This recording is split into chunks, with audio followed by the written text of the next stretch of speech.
दोस्तों वीडियो में बात करेंगे कि बिहार चुनाव को लेकर चुनाव आयोग की प्रेस कॉन्फ्रेंस में जब राहुल गांधी के हाइड्रोजन बम को लेकर सवाल किया गया तो मुख्य चुनाव आयुक्त ज्ञानेश कुमार ने क्या जवाब दिया। राहुल गांधी और ज्ञानेश कुमार के बीच लगातार 36 का आंकड़ा दिखाई दे रहा है।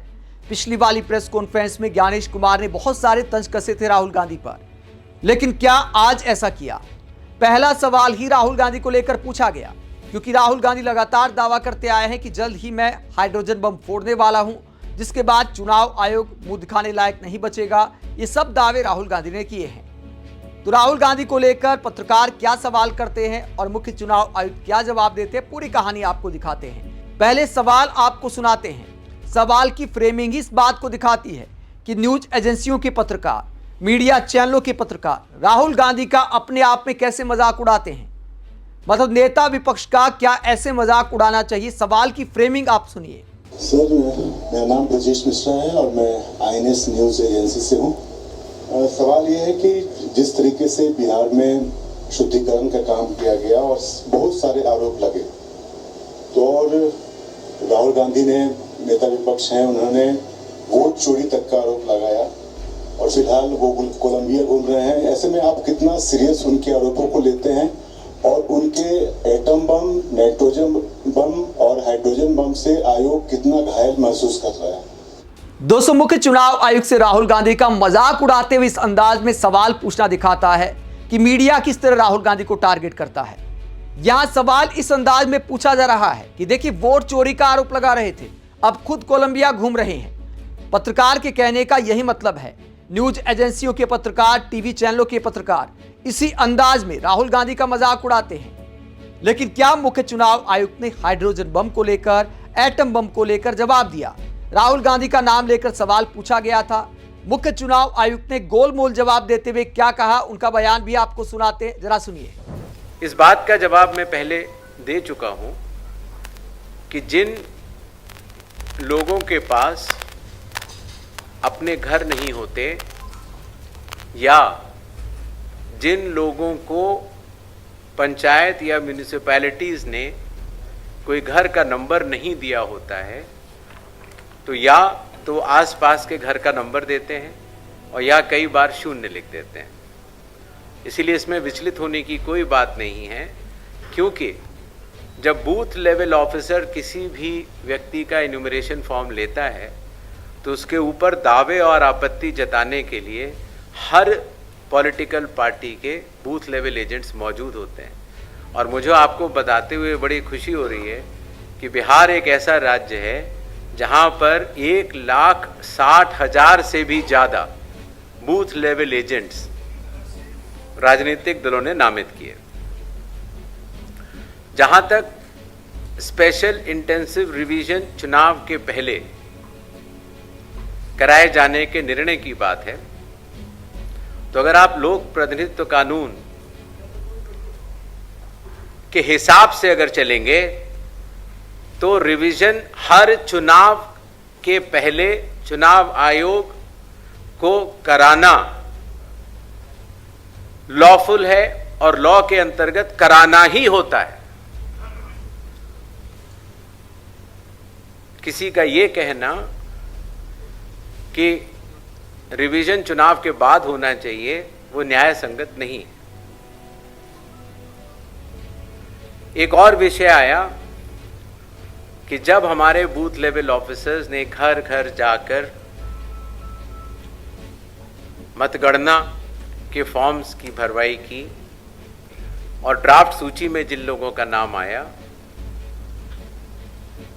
1 अगस्त 2025 को, और उसके बाद सभी राजनीतिक दलों को, सभी बूथ लेवल एजेंट्स को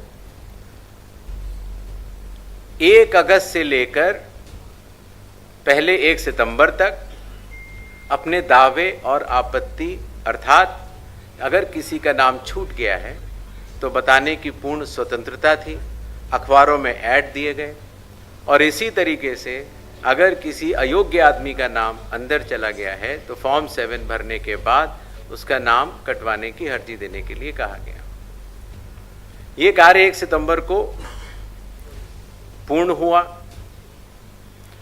चूंकि शायद और वास्तव में हमारे बूथ लेवल ऑफिसर्स ने काफ़ी अच्छा काम किया था, तो बहुत अधिक न तो दावे आए न आपत्तियां आईं, और अगर आई भी तो लोगों ने अपना नाम कटवाने के लिए दी शायद, क्योंकि उन्हें तब तक इस बात का काफ़ी अवेयरनेस हो चुकी थी कि आपका वोट सिर्फ एक जगह होना चाहिए, किसी एक असेंबली कॉन्स्टिट्यूंसी में ही हो सकता है। 1 सितंबर के बाद नॉमिनेशन के लास्ट दिन से 10 दिन पहले तक अभी भी समय मौजूद है। अगर किसी भी व्यक्ति को, किसी भी राजनीतिक दल को ये लगता है कि कोई योग्य मतदाता छूट गया है या किसी अयोग्य मतदाता का नाम मतदाता सूची में है, तो वो अपने दावे और आपत्ति जारी कर सकता है, और उनके द्वारा मिले हुए दावे और आपत्तियां ERO लेवल पर उनका निस्तारण किया जाएगा, और नॉमिनेशन का प्रोसेस खत्म होने के बाद चुनाव खत्म होने तक फिर वो सूची फ्रीज हो जाती है। अभी समय बाकी है। तो मुख्य चुनाव आयुक्त ने कहा कि अगर विपक्षी दलों को SIR को लेकर कोई शिकायत है या शिकायत थी तो टाइम दिया गया था, वो करेक्शन करा सकते हैं। तो गोलमोल जवाब दिया राहुल गांधी जो आरोप लगाए थे उसे लेकर। राहुल गांधी का नाम नहीं लिया। आज मुख्य चुनाव आयुक्त ने कोई गुस्सा भी नहीं जताया, विपक्षी दलों पर तंज नहीं कसा, जो कि अच्छी बात है। पिछली वाली प्रेस कॉन्फ्रेंस के बाद ज्ञानेश कुमार जी की काफी आलोचना हुई थी, इस बात को लेकर आलोचना की गई थी।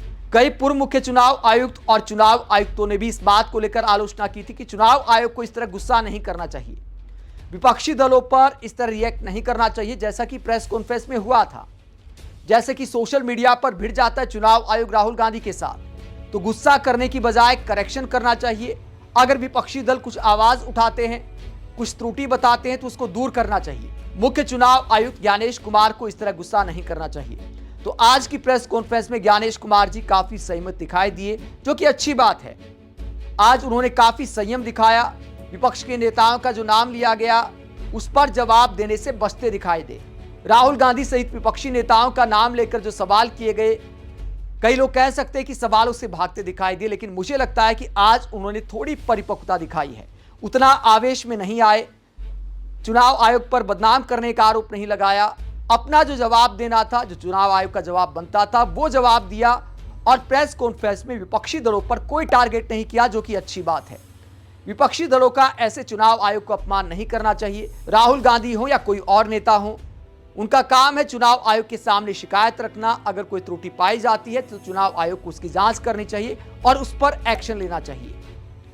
आप राहुल गांधी को लेकर, मुख्य चुनाव आयुक्त से ऐसे सवाल को लेकर क्या सोचते हैं, कमेंट बॉक्स में अपनी राय जरूर दें।